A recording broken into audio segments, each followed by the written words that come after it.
முள்ளங்கி காரக்குழம்பு செய்கிறதுக்கு ஃபஸ்ட்டு எண்ணெயில் 2 ஸ்பூன் தனியா, 6 காஞ்ச மிளகா, 1 ஸ்பூன் பெப்பர், 1 ஸ்பூன் உளுந்து, இது 4த்தையும் நல்லா வதக்கி தேங்காவோடு சேர்த்து அரைச்சி வச்சுக்கணும். இதுதான் இந்த குழம்புக்கு சுவையை கொடுக்கும். அடுத்து எண்ணெயில் கடுகு சேர்த்துட்டு சின்ன வெங்காயம் 15லேருந்து 20 சின்ன வெங்காயம், 8 பல் பூண்டு,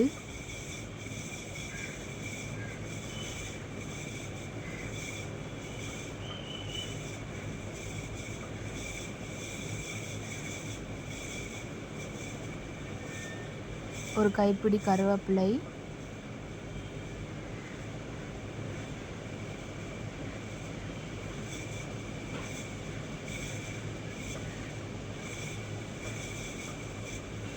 ரெண்டு தக்காளி,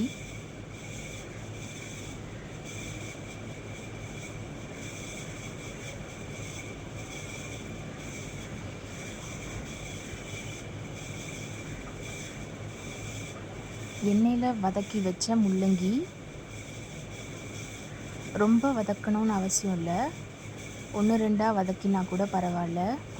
கொஞ்ச நேரம் வதக்கிட்டு அதை இந்த நேரம் சேர்த்துக்கணும். அடுத்து சாம்பார் மசாலா, நான் கடையில் வாங்கினது தான் சேர்க்குறேன், நீங்கள் வீட்டில் அரைச்சது கூட சேர்த்துக்கலாம்.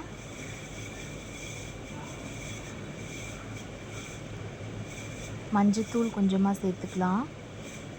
காய் வேகிறதுக்கு தேவையான உப்பு சேர்த்துட்டு தண்ணி ஊற்றி இந்த நேரம் வேக வச்சுக்கலாம்.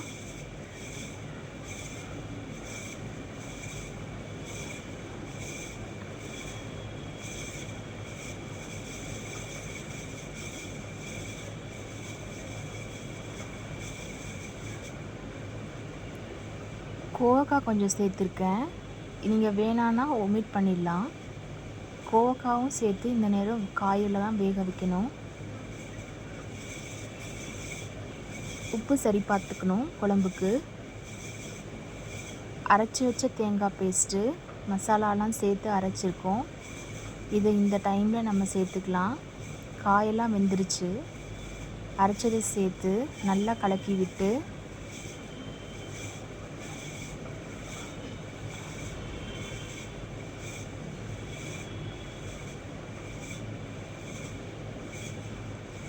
கொத்தமல்லி தழையை தூவி விட்டு இறக்குனா முள்ளங்கி காரக்குழம்பு தயார்.